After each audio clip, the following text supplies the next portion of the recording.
shared last week an incredible comment of the Dasakenim Vayatosos. I found another incredible, beautiful comment of the Dasakenim. There's a similar comment in the Chizkuni as well in this week's Parsha that I thought I would share as well. So the Torah tells us a very, very well-known story that Moshe Rabbeinu is born, and it's following the decree of Paro that all of the males are going to be thrown into the river. Yocheved is able for 3 months to hide her baby, and then the time comes, she can't hide him anymore.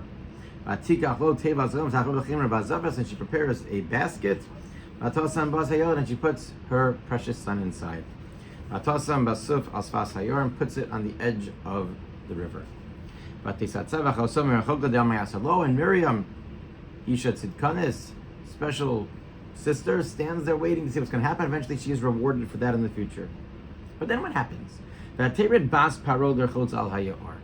Paro comes in order to bathe, and her maid servants are with her. And she sees it and she sends, whether she sends her arm, whether she sends one of her maid servants, she sends in order to bring the basket to her. And she sees the child, and there's a child, the child is crying. And she has mercy. And she says, that this child comes from the Jews. And the question is, how did she know? How did she know?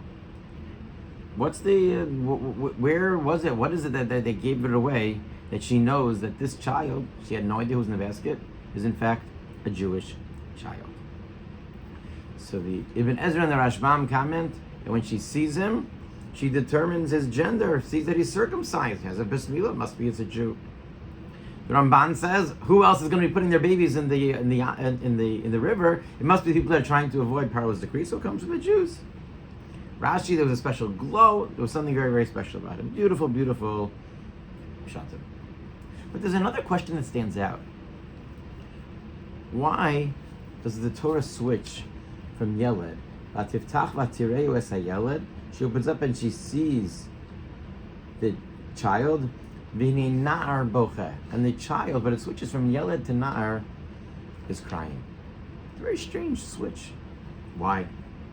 So Rashi says his voice sounded like the voice of an older child. The Ramban says it's generic, it doesn't make a difference, doesn't make such a difference. The Dasakenim says something absolutely incredible. He says, she opens up, she opens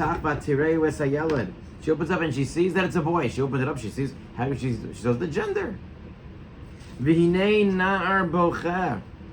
And she sees that there is a Na'ar. A Na'ar is an older boy who was crying. Aharon was crying. Aaron, his brother, was crying. And it was at that point that she knew that this must be a Jewish baby. How? Because that's the feeling that Jews have for one another. A brother cries for his brother. That trait of being connected is uniquely Jewish. It's true of actual brothers, and it's true in a broader sense as well. It's what drove Moshe Rabbeinu. Moshe Rabbeinu saw, Vayar b'sivlo sam. He saw Nasan Einav v'libo. He saw with his eyes and with his heart. That is the trait of being a Jew. It was so fundamental that even the daughter of Paro understood. So v'hinei na'ar bocheh. A beautiful, beautiful pshat. Not referring to the Yeled, not referring to Moshe, but the crying was Aaron. Aaron who was nearby. Aaron who saw what was going to be happening with his brother. And that is this beautiful trait that we have of trying to be sensitive, be there for one another. Moshe Rabbeinu saw when they was fighting that was going to lead to Galus and Be'ezus Hashem. We take that lesson of brotherhood, of being there for one another, of feeling of Noseh Ba'olim Chavero, and we will be Zocheh to the Gula.